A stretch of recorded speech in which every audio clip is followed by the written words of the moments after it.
Peace and blessings. It's a new moon, Leo. New moon in Leo. Anyway, hey, young world. The world is young. I'm feeling absolutely fantabulously vibrant. It is only 12:10 a.m. and it's like morning for me right now. My days and nights are completely mixed up, but oh well. What I wanted to discuss, though, was intention. And since it's a new moon, I felt like it was a perfect time to talk about intentions and becoming more intentional, and how we handle things and how we do things and why we do things and what we hope to accomplish from the things that we do. And what we're looking to build ultimately for ourselves, for our loved ones, and period. Um, it's been intriguing because so much of my life has been unintentionally done. And as I grow into being in the moment and being in the now moment, I'm reminded to use wisdom and understand that being in the now and flowing in the now does not mean not being intentional. Knowing what you want is very important, and knowing what you want to create is very important in all moments, because this moment will lead to the next now. And being that it's a new moons are optimal opportunities to begin to speak new seeds, to plant that which you really desire to plant in your life. I suggest journaling it. You can write it down. Writing out what you want to create is a beautiful way for you to connect with what you want to create, with the universal flow of energy of what you want to create, and really to help it to resonate in your own being, because a lot of times the things that we want are contradictory to what we've been told we can have or what we've experienced. A lot of our experiences lead us to doubt um, the qualities that we're looking for in people to be there, or the quality of life as being attainable. And so as we get older and we have all of these experiences that are contradictory to what we really truly want, it makes us doubt our ability to have those things at all in a relationship, in a community, in a job, in a career, in a business, in a whatever. So when we write, we rewire our being, our physical being, which has been programmed contradictory to what's in our best interest, to come back into what's in the best interest of self. It brings a certain focus and clarity to what it is that we desire and we seek. And I think it's very important. So I would suggest maybe writing out what you want for this new moon. Some people write it out, save it, so that they can see what manifests from it. Other people write it, burn it, and give that energy over to the universe for them to do, for the forces of creation to do what it will with it. That's up to you. Follow your spirit, follow your heart, follow your intuition. And that's a good thing too with really getting back into creator mode. You begin to learn to hear your intuition more, because you get to see how effective you are as a creator of things and a creator, period. You get to see, like, I can truly create and manifest some stuff if I want to, because you can, and there's no reason why you shouldn't be. Another great new moon ritual would be to affirm certain principles or qualities you want to draw out of yourself. So often we're looking at how we want the world to be, that we forget to look at how we want to be. We're looking at how we want our mates to be, but not how we want to be. We're looking at how we want our employer to be, or our boss to be, or our children to be. And we forget that a lot of what we see outside of us is a manifestation of what's in us. So if we want to see different things in different people, we need to draw different things out of ourselves also. So maybe that's something you can work on. Like, what kind of affirmations would you write for yourself? What would you write for a friend? I always tell people to do that, because we tend to want better for our friends and our loved ones and our mates than sometimes we want for ourselves. We have this thing of feeling like we have to settle for whatever we're given and blah, blah, blah, blah, blah. No. Write out what, or speak out what you would want for the friend you are to you. Be a friend to you. What would you want for your best friend or your mate? Want those things for yourself. You deserve them. I find that we take so many things vaguely, and we don't realize what we are doing when we do that. When we don't intentionally create, we're still creating. But now we're creating from a subconscious level, which means we may be creating from our pain, our past experiences, fear, doubt, insecurities, feelings of low self-esteem, or a void of self-worth.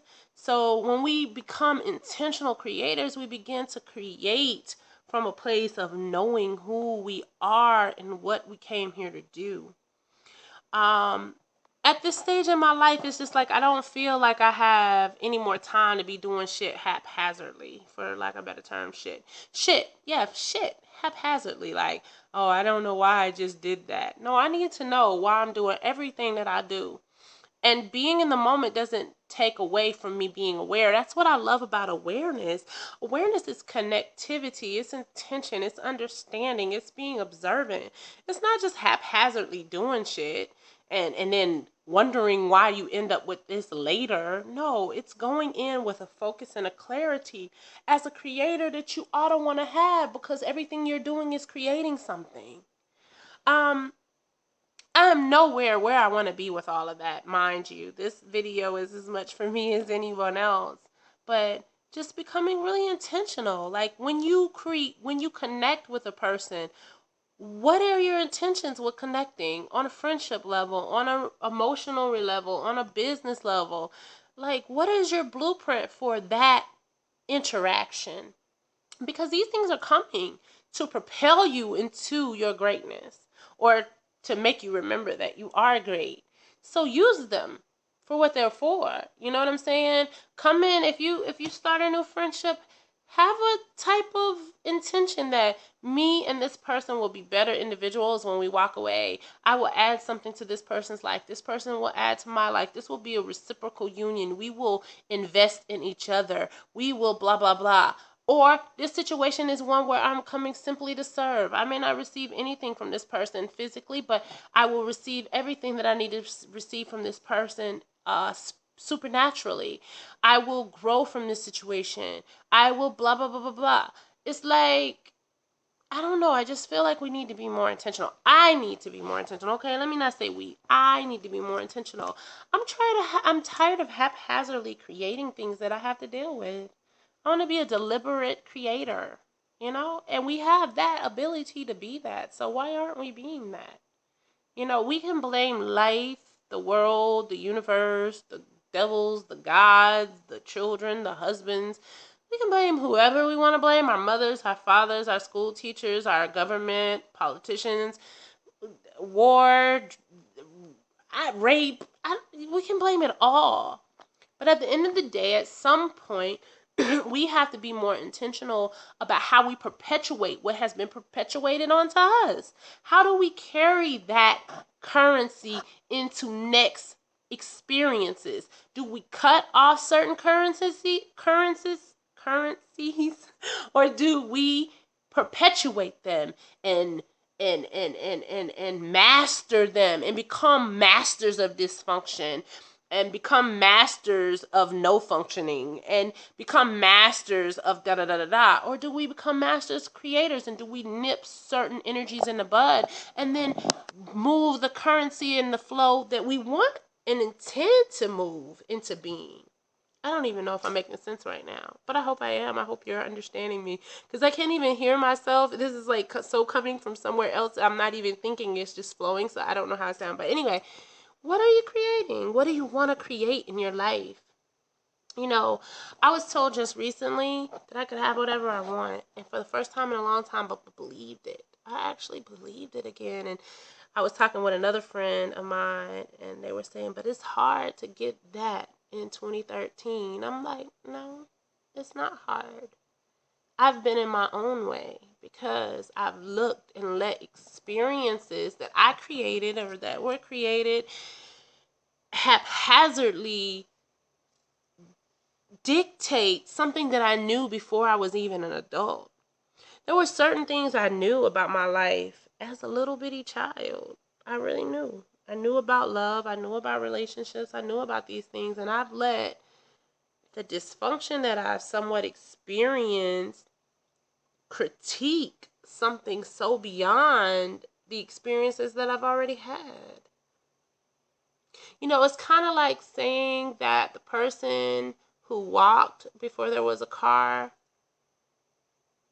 like, would it, if they only knew walking and they never would have thought that they could have drove a car or had something that moved on four wheels that they could just get, you know, or a plane, like, okay, that wasn't happening, but it was possible. So I can't let my experiences of what I haven't experienced yet tell me that it's not out there. It's there. It just needs someone bold and brave enough to create it and understand that I have the right to create my now reality. It's my reality. It's my reality. And I'm not going to superimpose that on the people in my life. Those who want to be a part of that reality with me are welcome. Those who can't or don't or not right now, fine, they'll be where they are. That's cool. But it's my reality. So tonight is a good night to think, like, what does your reality look like? Are you working? Are you not working? Are you writing? Are you speaking? Are you having children? Are you raising your children? Are you falling in love? Are you creating a union with someone who understands spiritual partnership? Are you whole, healthy? Are you losing weight? Are you changing your diet? What does your reality look like? Are you spiritually sound? Are you at a peaceful state? How's your relationship with the people that you love, your mother, your father, your children? What are you investing in yourself? What are you investing in others? How does your reality look? Because you determine what it will ultimately be. So start visualizing what you want. Maybe even with the relationships you already have, you know? Maybe beyond the relationships you already have. What do you want? Do you want peace? Are you creating peace in yourself? Have you created peace in you? Are you at war within your own self with decisions you know you need to make that you're not making? Choices you need to choose for your best interest over time, for your well-being over time. Things that you know are detrimental to you right now, that are going to be detrimental to you over time, that you're indulging in. Are you in conflict with yourself? Because if you're in conflict with you, you're going to be in conflict with others. Conflict is coming. So how much are you at peace within yourself? And what are you willing to do to get to a state of peace? What are you willing to give up? Who are you willing to give up to get into a state of peace? What are you willing to invest into yourself to be in a state of peace? What does that look like for you? What does peace even look like for you? It's different for everybody.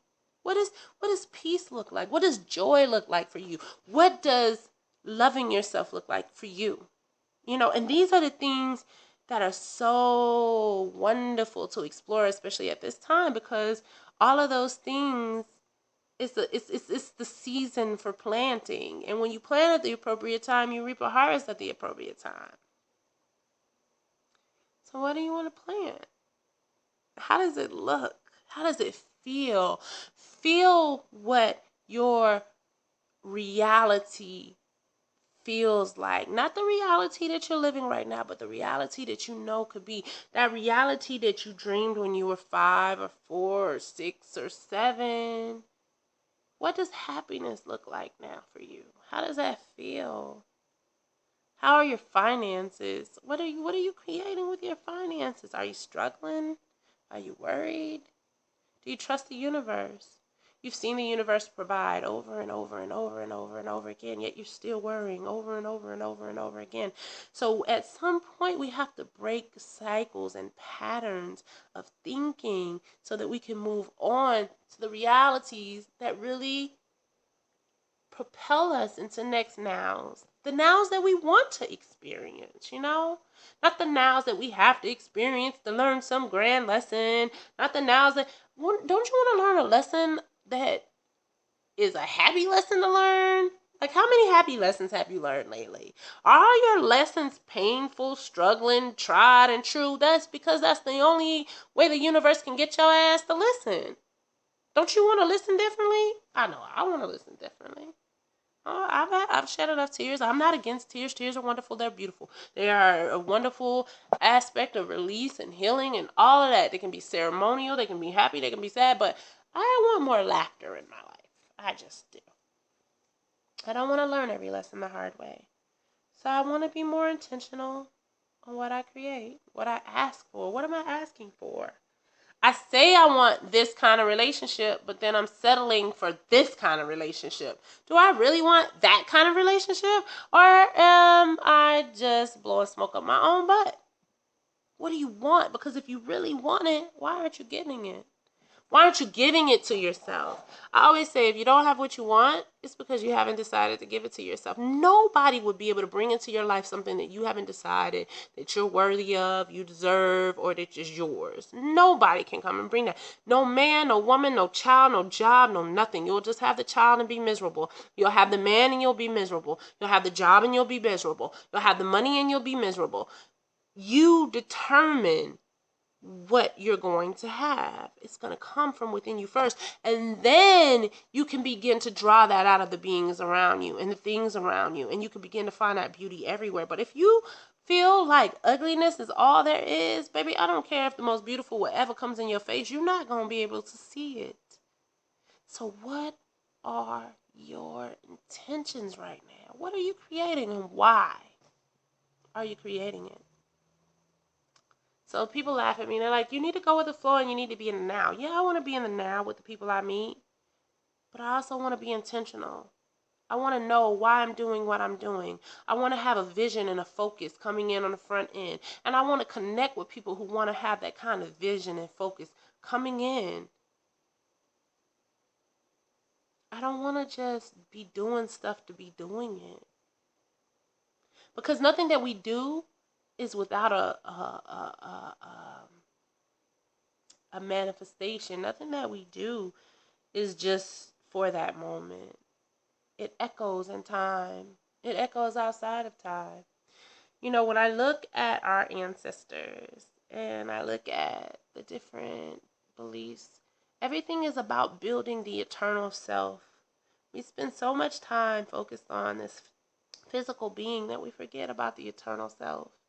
When you deal with Egypt or Kemet, however you want to say it, when you deal with these things, the ancestors were building into other dimensions. They weren't building just for now. They built for the afterlife. Now, I'm not saying build to live in the afterlife. I'm saying create eternity right here and now. Understand your eternal and multi-dimensional purpose right now. What are you building? Why are you building it? Who are you building it for? Are you building things to prove to someone else who you are or what you can be or what becoming what you think they want you to be, what you think they need? Or are you building for you? Like you're a lovely, beautiful, dynamic, powerful goddess being. Why wouldn't you build for you? Why don't you trust you to build for you? I do. I trust you with you. So start somewhere.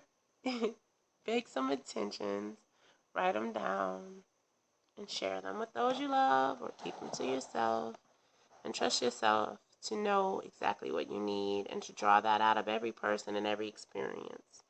Out of every being. Out of every situation. Draw out what you need most for you. Stop beating yourself up. Stop depriving yourself of love. Stop depriving yourself of peace. Stop punishing yourself for past decisions and mistakes you've made. Stop holding yourself hostage to someone else's beliefs. Stop and create your now, right now, intentionally. Because you're always creating. I love you very much. Peace and blessings.